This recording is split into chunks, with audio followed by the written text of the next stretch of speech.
नमस्कार, दिन भर की बड़ी खबरों में आपका स्वागत है। मैं हूं आपके साथ मानसी। आज इस बुलेटिन में बात होगी संसद में मोदी सरकार की बढ़ती परेशानी की, वोटिंग लिस्ट पर दबाव में आए चुनाव आयोग की। जानेंगे बिहार के सीएम नीतीश कुमार पर क्यों भड़की आरजेडी, संभल मस्जिद की रंगाई पुताई पर हाईकोर्ट ने क्या दिया फैसला, देखेंगे एनसीपी विधायक के बड़े खुलासे को, और बुलेटिन के आखिर में बात पाकिस्तान में ट्रेन हाईजैक की। लेकिन दिन भर की तमाम बड़ी खबरों से पहले एक नजर आज की सुर्खियों पर।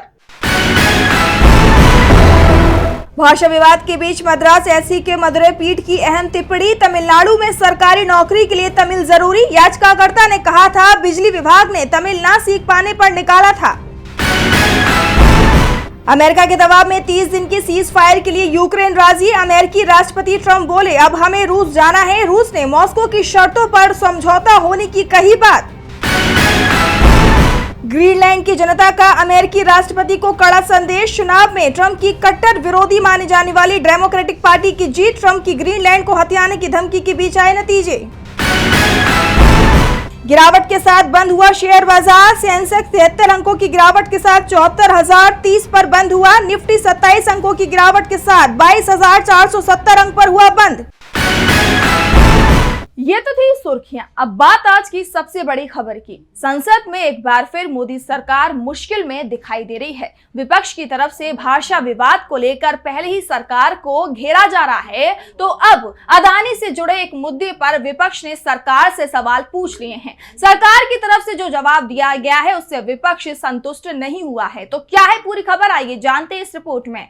संसद के बजट सत्र के दूसरे चरण के तीसरे दिन भी विपक्ष ने सरकार पर जमकर हमला बोला। राज्यसभा और लोकसभा में कई मसलों पर विपक्षी सांसदों ने अपना विरोध जताया। लोकसभा में पवन ऊर्जा के एक प्रोजेक्ट को लेकर भी विपक्ष ने सवाल उठाए और सदन से वॉकआउट किया। इसके साथ ही भाषा विवाद को लेकर केंद्रीय मंत्री धर्मेंद्र प्रधान के तमिलनाडु पर दिए गए बयान को लेकर भी विपक्ष ने तीखे आरोप सरकार पर लगाए और केंद्रीय मंत्री के खिलाफ विशेषाधिकार हनन का प्रस्ताव भी दिया। संसद में अदानी का मुद्दा भी उठा। दरअसल कांग्रेस सांसद ने पवन ऊर्जा के एक प्रोजेक्ट को लेकर सवाल किया, जिस पर केंद्रीय मंत्री ने जवाब दिया तो विपक्ष के सदस्य इससे संतुष्ट नहीं हुए और सरकार पर अदानी के प्रभाव में काम करने का आरोप लगाया। इसके बाद विपक्षी सांसद सदन से वॉकआउट कर गए। राज्यसभा में उपसभापति ने बताया कि उन्हें प्रमोद तिवारी, संजय सिंह, सागरिका घोष और कुछ सदस्यों की तरफ से स्थगन प्रस्ताव के 9 नोटिस मिले हैं। सदस्य परिसीमन और वोटर लिस्ट जैसे मुद्दों पर चर्चा चाहते हैं। हालांकि चेयर ने किसी भी नोटिस को स्वीकार नहीं किया। इस पर भी विपक्ष ने कई सवाल खड़े किए। इसके अलावा लोकसभा में प्रश्नकाल के दौरान अवैध कोयला खनन का मामला उठा। सांसदों ने अपने अपने क्षेत्र में अवैध कोयला खनन को रोकने के लिए सरकार के प्रयासों पर सवाल किए, जिनका केंद्रीय मंत्री जी किशन रेड्डी ने जवाब दिया। वहीं ऑनलाइन जुए का मामला लोकसभा में उठा। यानी बजट सत्र के दूसरे चरण के तीसरे दिन मोदी सरकार के खिलाफ माहौल गरमाया रहा। संसद में तमाम मुद्दों के साथ चुनाव आयोग का मुद्दा भी लगातार उठ रहा है, जिसके चलते चुनाव आयोग भी सक्रिय दिखाई दे रहा है। एक बार फिर चुनाव आयोग की तरफ से राजनीतिक दलों की चिट्ठी लिखकर सुझाव मांगे गए हैं कि देश में चुनाव प्रक्रिया कैसे बेहतर हो। तो आखिर क्यों बैकफुट पर दिखाई दे रहा है चुनाव आयोग, देखिए ये रिपोर्ट। चुनाव आयोग लगातार सवालों के घेरे में है, चाहे लोकसभा का चुनाव हो या विधानसभा का कोई चुनाव। हर चुनाव में विपक्ष ने चुनाव आयोग पर धांधली के कई आरोप लगाए। इसी को लेकर अब चुनाव आयोग ने देश की सभी पार्टियों को एक अहम पत्र लिखकर चुनावी प्रक्रिया को सशक्त और पारदर्शी बनाने के लिए सुझाव मांगे हैं। चुनाव आयोग ने सभी राष्ट्रीय और राज्य स्तरीय पार्टियों से 30 अप्रैल 2025 तक ईआरओ, डीईओ या सीईओ के स्तर पर किसी भी अनसुलझे मुद्दे के लिए सुझाव मांगे हैं। बता दें कि यह पहली बार नहीं है जब आयोग ने ऐसी पहल की हो। पिछले हफ्ते ही ईसीआई सम्मेलन के दौरान मुख्य चुनाव आयुक्त ज्ञानेश कुमार ने सभी राज्यों और केंद्र शासित प्रदेशों के सीईओ, डीईओ और ईआरओएस को राजनीतिक दलों के साथ नियमित बातचीत कराने और ऐसी बैठक कराने की बात कही थी। चुनाव आयुक्त ने कहा था कि इस तरह की बैठकों में अगर कोई सुझाव मिलता है तो उसे तुरंत कानूनी रूप से सख्ती से हल करें और 31 मार्च 2025 तक आयोग को कार्रवाई की रिपोर्ट पेश करें। बताते चले कि चुनावी प्रक्रिया में कई तरह की गड़बड़ियों की शिकायत लेकर इंडिया गठबंधन ने कई बार चुनाव आयोग से मुलाकात की थी। हाल ही में 11 मार्च को भी टीएमसी और बीजू जनता दल सहित तमाम दलों के डेलीगेशन ने चुनाव आयोग से इसी सिलसिले में मुलाकात की थी, जिसके बाद देर रात चुनाव आयोग ने ये चिट्ठी जारी की। विपक्षी दलों का कहना है कि ये महज एक दिखावा है, क्योंकि चुनाव आयोग की निष्पक्षता पहले ही संदेह के घेरे में है। कांग्रेस, टीएमसी, शिवसेना यूबीटी, बीजू जनता दल समेत अन्य विपक्षी दलों ने चुनाव आयोग की चिट्ठी पर सवाल उठा दिए हैं। उनका कहना है कि आयोग ने अब तक सरकार के पक्ष में फैसले लिए हैं और अब सुझाव मांगकर सिर्फ अपनी छवि सुधारने की कोशिश कर रहा है।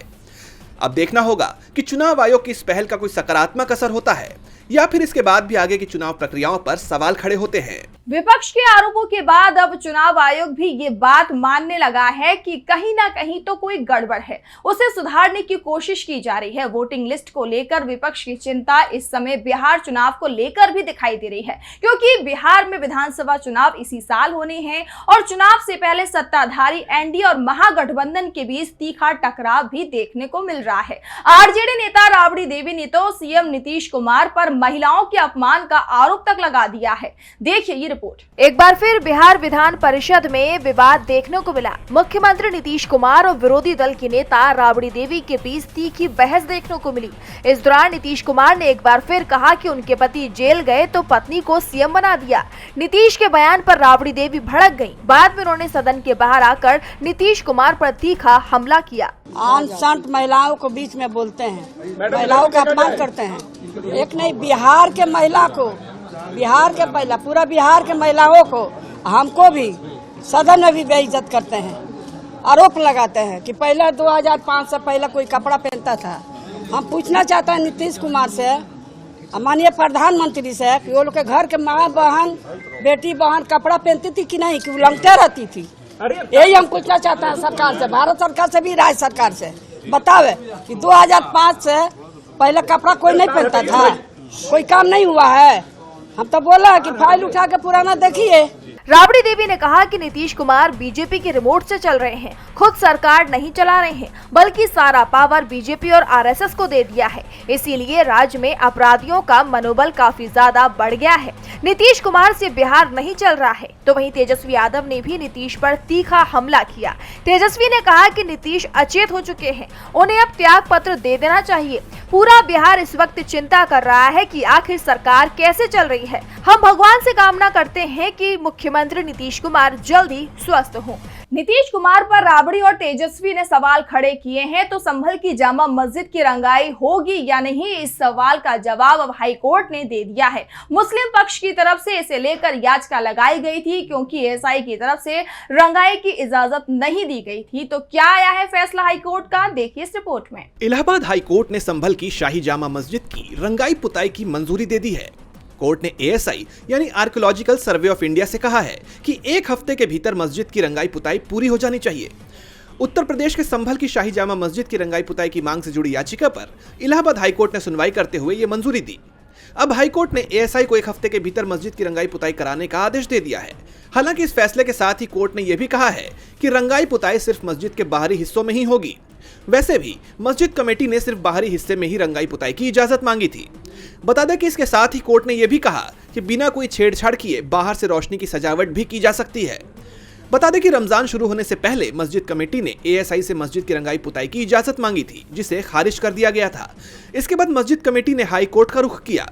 इस दौरान हिंदू पक्ष ने आरोप लगाया था कि रंगाई पुताई के बहाने मस्जिद के निर्माण में छेड़छाड़ की जा सकती है। हालांकि शुरुआती सुनवाई में हाईकोर्ट भी लगातार इस बात को टालता रहा और एएसआई से रिपोर्ट मांगी। इस पर एएसआई ने कहा था कि मस्जिद की रंगाई पुताई की अभी जरूरत नहीं है, साफ सफाई कराई जा सकती है।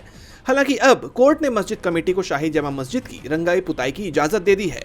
अब इस मामले की अगली सुनवाई 8 अप्रैल को होगी। हाई कोर्ट का नतीजा मुस्लिम पक्ष के हक में आया है और इस पर अब एएसआई की तरफ से कोई सवाल भी नहीं उठाया जा रहा है। लेकिन महाराष्ट्र विधानसभा चुनाव में जो नतीजे आए थे उस पर अभी तक सवाल उठाए जा रहे हैं और अब सत्ताधारी गठबंधन में शामिल एनसीपी के विधायक ने जो दावा किया उससे चुनाव प्रक्रिया पर सवाल उठाए गए हैं। तो क्या कहा एनसीपी विधायक, जिसके बाद उनकी विधानसभा रद्द होने की जा रही है चर्चा, जानने के लिए देखिए ये रिपोर्ट। महाराष्ट्र में एनसीपी अजीत गुट के विधायक प्रकाश सोलंकी का एक वीडियो सोशल मीडिया पर खूब वायरल हो रहा है। उन्होंने अपनी सरकार को लेकर बड़ा खुलासा किया है। वीडियो में प्रकाश सोलंकी ने कहा कि मैं 10-12 करोड़ में विधायक बना हूं। सोलंकी ने दावा किया है कि चुनाव में एक उम्मीदवार कई करोड़ रुपए खर्च कर विधायक बनते हैं। उन्होंने आगे कहा कि पिछले चुनाव में एक उम्मीदवार को 45 करोड़ रुपए खर्च करने पड़े, जबकि दूसरे की कीमत 35 करोड़ बताई जा रही है। ऐसा लोग कहते हैं, इस बारे में मुझे कुछ नहीं पता, लेकिन मैं 10-12 करोड़ में निर्वाचित हो गया।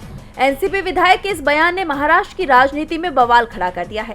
दरअसल चुनाव आयोग की तरफ से महाराष्ट्र विधानसभा चुनाव के लिए उम्मीदवारों के खर्च की सीमा तय की गई थी। एक उम्मीदवार प्रचार में 40 लाख रुपए से अधिक खर्च नहीं कर सकता, जबकि सोलंकी खुलेआम दावा कर रहे हैं कि उन्होंने 10 से 12 करोड़ रुपए खर्च किए थे। अगर सोलंकी के दावे को सच माना जाए तो उनकी विधानसभा सदस्यता रद्द भी हो सकती है। सोलंकी बीड़ जिले के संरक्षक मंत्री हैं और महाराष्ट्र की मजलगांव से लगातार 4 बार के विधायक हैं और उनका ये बयान किसी गुप्त बैठक में नहीं बल्कि सार्वजनिक सभा में आया है। हालांकि उन्होंने बाद में सफाई देते हुए कहा कि मैं लाखों कहना चाहता था लेकिन करोड़ कह दिया। एनसीपी नेता के खुलासा करने के बाद अब इस बात पर जोरों से चर्चा हो रही है, जिसके बाद महाराष्ट्र में राजनीतिक दलों के उम्मीदवारों के चयन को लेकर गंभीर सवाल खड़े हो गए हैं। विधानसभा प्रचार के लिए खर्च की सीमा 40 लाख है और एनसीपी विधायक दावा कर रहे हैं कि उन्होंने 10 करोड़ से भी ज्यादा रुपए खर्च किए हैं। ऐसे में चुनाव आयोग उनकी विधानसभा सदस्यता खत्म कर सकता है। एनसीपी विधायक अपने बयान से विवाद में फंस गए हैं तो देश के नाम को लेकर भी नया विवाद शुरू हो गया है। ये मामला भी कोर्ट पहुंच गया है, तो आखिर कोर्ट का क्या आया है फैसला, जानने के लिए देखिए ये रिपोर्ट। दिल्ली हाई कोर्ट ने इंडिया का नाम बदलकर भारत करने की मांग वाली याचिका पर सुनवाई से इनकार कर दिया। हाई कोर्ट ने याचिकाकर्ता को गृह मंत्रालय के पास ज्ञापन देने को कहा है। कोर्ट ने गृह मंत्रालय से ज्ञापन पर जल्द से जल्द फैसला लेने को कहा है। याचिका में सरकार को संविधान में संशोधन करने और इंडिया शब्द के स्थान पर भारत या हिंदुस्तान शब्द रखने का निर्देश देने की मांग की गई थी। केंद्र सरकार की ओर से पेश वकील ने कहा कि याचिकाकर्ता ने गृह मंत्रालय को पक्षकार नहीं बनाया है, जबकि ऐसे मामले में फैसला गृह मंत्रालय को लेना होता है। बता दें कि इस मामले में पिछली सुनवाई 17 फरवरी को हुई थी। इस दौरान जस्टिस सचिन दत्ता ने केंद्र सरकार को जवाब दाखिल करने के लिए दिया गया समय बढ़ा दिया था। कोर्ट ने 4 फरवरी की सुनवाई में केंद्र के वकील को मंत्रालय से निर्देश लेने के लिए समय दिया था। बताते चले कि याचिकाकर्ता ने संविधान के अनुच्छेद 1 में संशोधन की मांग की है। उनका कहना है कि देश का नाम एक होना चाहिए, संविधान में इंडिया का नाम बदलकर भारत कर देना चाहिए, क्योंकि अभी हर कागज पर अलग अलग नाम है। आधार कार्ड पर भारत सरकार लिखा है, ड्राइविंग लाइसेंस पर यूनियन ऑफ इंडिया लिखा है, पासपोर्ट पर रिपब्लिक ऑफ इंडिया लिखा है। इससे कंफ्यूजन पैदा होता है। और बुलेटिन के आखिर में बात पाकिस्तान में ट्रेन हाईजैक की। पाकिस्तान में ट्रेन हाईजैक की खबर ने पूरी दुनिया को टेंशन में डाल दिया है। बलूच लिबरेशन आर्मी ने पहाड़ी इलाके में ट्रेन पर हमला कर दिया और उसमें सवार यात्रियों को बंधक बना लिया। पूरी रात पाकिस्तानी सेना और बलूच विद्रोहियों के बीच गोलीबारी हुई, लेकिन अब तक सेना को सफलता नहीं मिली। इस बीच बलूच आर्मी ने पाकिस्तान और चीन को बड़ी चेतावनी दे दी है। तो इस घटना के क्या है मौजूदा हालात, जानने के लिए देखिए ये रिपोर्ट। पाकिस्तान में बलूच लिबरेशन आर्मी ने बीते दिन जाफर एक्सप्रेस नामक ट्रेन को हाईजैक कर लिया।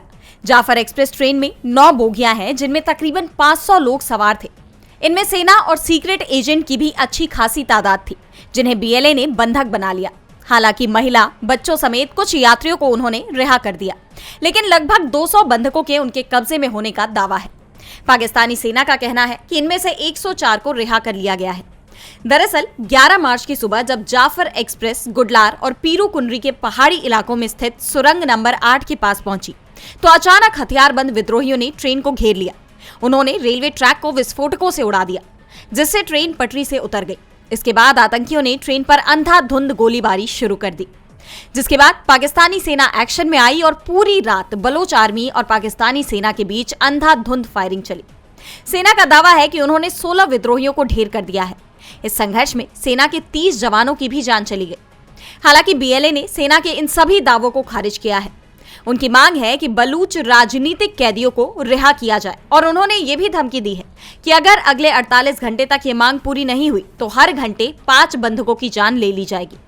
इसके साथ ही बलूच विद्रोहियों ने पाकिस्तान और चीन को बलूचिस्तान से चले जाने को कहा है। उन्होंने इस ट्रेन को जिस जगह रोका है वो बलूचिस्तान का दूरस्थ पहाड़ी इलाका है, जहां नेटवर्क तक नहीं है। ऐसे में सेना को काफी मुश्किलों का सामना करना पड़ रहा है। कैद से रिहा किए गए एक यात्री ने वहां के हालात बयां करते हुए कहा कि धमाका हुआ, ट्रेन हिल गई और फिर गोलियों की आवाजें गूंजने लगी। हम सब नीचे लेट गए, सांसें थम सी गई।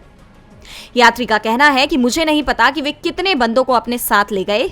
उन्होंने रिहाई के वक्त चेतावनी दी थी कि पीछे मुड़ के मत देखना, जिससे एक बात तो साफ हो गई है कि फिलहाल हालात बेहद खराब हैं। कई लोगों की जिंदगी दांव पर लगी हुई है और पाकिस्तानी सेना इस पर अब तक काबू पाने में नाकाम रही है। आपको बता दें कि बलूच आर्मी बलूचिस्तान को पाकिस्तान से अलग प्रांत बनाने की मांग कर रही है, जिसके लिए उन्होंने अपनी राष्ट्रीय सेना बनाने की भी घोषणा की है। तो आज इस बुलेटिन में इतना ही। आप देखते रहिए डीबी लाइव। नमस्कार।